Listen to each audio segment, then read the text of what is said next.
Bom, a nossa nova lei de imigração, em especial, traz a construção, talvez, de um ramo do direito que no Brasil não era estruturado, que é o direito migratório. Porque a discussão sobre regularização da situação migratória até a vigência da Lei 6.815 de 80, durante a vigência da Lei 6.815 de 80, era algo bastante complicado, porque não se podia discutir essa regularização com a amplitude que a gente gostaria.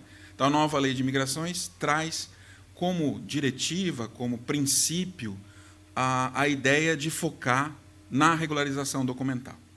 Além disso, abrem-se prazos mais amplos, esses prazos são sempre importantes para a discussão, para a ampla defesa e o contraditório. A nossa discussão faz parte do meu projeto de pesquisa na FAPESP, dentro do Observatório das Migrações em São Paulo, que faz parte do Núcleo de Estudos de Populações da Unicamp, e é em nome desse núcleo, desse observatório, que falo aqui hoje.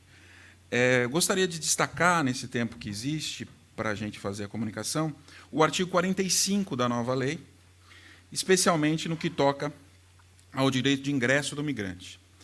Esse artigo 45 faz com que haja uma ligação entre o espaço de direitos humanos, bem destacado no artigo 3º da nova lei, e o espaço da migração, que antes eram analisados, talvez, de forma completamente díspares. A gente poderia dizer, e há afirmações nesse sentido, que o campo da migração ficava completamente fora daquela discussão de universalidade de direitos humanos. Hoje, a universalidade de direitos humanos é expressamente colocada, expressamente trazida para a nova lei de imigrações. E, para a gente ter um panorama, a nova lei de imigrações traz, como consequência do impedimento de ingresso, a repatriação. Ela mantém as discussões sobre deportação e expulsão, que estão colocadas como formas de exclusão do migrante, mas também traz espaço para a cooperação jurídica internacional. A tradicional extradição, a transferência para cumprimento de pena e a execução de pena combinada no exterior. Esses são temas importantes da nova lei. Mas vamos focar no artigo 45, que, para alguns, traz uma lista fechada, para mim, em especial, uma lista fechada de casos de impedimento de ingresso. Aliás, o caput do artigo 45 é o nosso primeiro foco da aplicação da nova lei de imigrações pelos tribunais, em especial na questão do fechamento da fronteira de Roraima.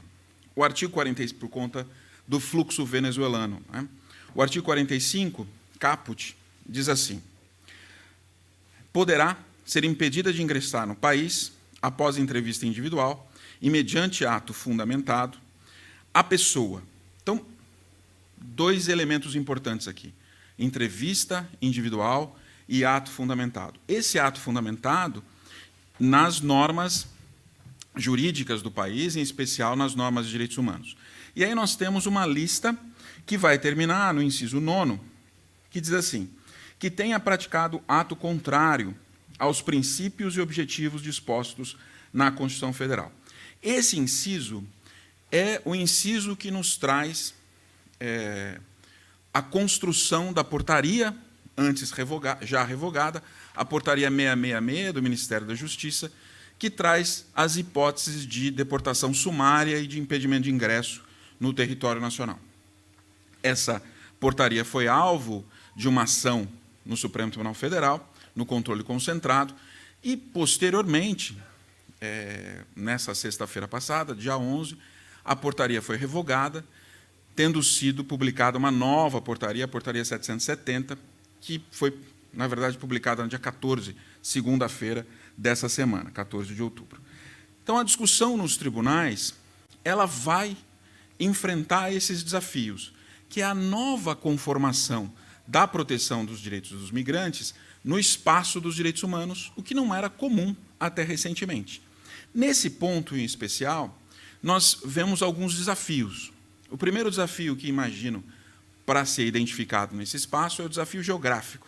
O Brasil tem uma fronteira terrestre muito ampla e talvez uma solução necessária para resolver eventuais desafios geográficos seria fazer algo como um espaço Schengen na América do Sul.